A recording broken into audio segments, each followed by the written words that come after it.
गुजरात कुंजा के ताजरों का डीसीओ ऑफिस गुजरात के सामने शदीद एहतजाज।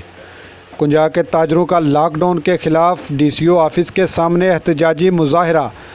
एहतजाज में कुंजा के ताजरों की कसीर तादाद ने शिरकत की। ताजरों की क़यादत शबीर अहमद सैफ़ी, नासिर इकबाल, शहजाद नईम, रज़ा, अब्दुल कादर और वहीद सलीम ने की। लॉकडाउन को फ़ौरन ख़त्म किया जाए, ताजर बरादरी मज़ीद कहना था। डीसी साहब ने साड़ी कोई फरियाद भी नहीं सुनी, ठीक हो गया। यानी कि सानू डीसी साहब ने मायूस किया। 3 दिन का अगे ही लॉकडाउन का पे आंदे ने, अगर 3 दिन का लॉकडाउन अगे पहले है वे तो फिर भी लॉकडाउन 3 दिन का बरकरार है। इस तो बाद भी उन्हें सोचना है, लिहाजा असी बिल्कुल नत्थे नहीं हो सकते। किराए दे दे के ना सारे दुकानदार उन्होंने हौसला खत्म हो गया, क्योंकि 50-50 हज़ार 40-40 30-30 हज़ार किराए दे रहे हैं, घर के खर्चे भी ने। इन्ने बर्दाश्त नहीं होंगे। डीसी साहब को असी अपील लैके आए, असी उन्होंने रियाया वा, असी वो साडे हुक्मरान ने, लेकिन सानू मायूस किया गया वे, साडी गल नहीं सुनी गई। एडीसी जी ने उन्होंने को इस चीज़ का इख्तियार ही कोई नहीं है कि वो सानू किसी चीज़ का रिलीफ दे सकन।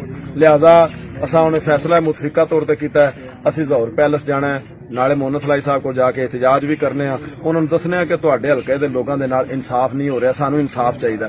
अपना इंसाफ लैण वास्ते सानू दर बदर जिहदे कोल भी जाना पिया, इंशाअल्लाह असी जरूर जांदे। बस इन्नी सारी रिक्वेस्ट है कि असी आए हैं, सानू मायूस किया गया, साडी गल नहीं सुनी गई।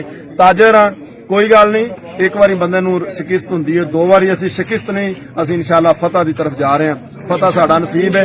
असां अंदर मुतालबा किया है कि जिस बंदे नूं करोना है, जिस गली नूं करोना उन्हें सील कर दो, लेकिन सारा शहर 75,000 की आबादी नूं सील करना कुंजा दे नाल ना इंसाफी है। गुजरात का एक महला इस्लाम नगर सील है, कुतबाबाद सील है, लेकिन सारा शहर तो सील नहीं। 12 बंदे, एक 2-4 बंदियां दे वास्ते सारा शहर सील कर दिता गया। वो ना इंसाफी है, और इस ना इंसाफी दे वास्ते सानू जिहदा भी दरवाजा खटखटाना पिया, इंशाअल्लाह जाके खटका दे। हुण असीं सिर्फ सीधे ज़ोहर लाई पैलेस चले। मेहरबानी। हर लम्हा हर खबर शान से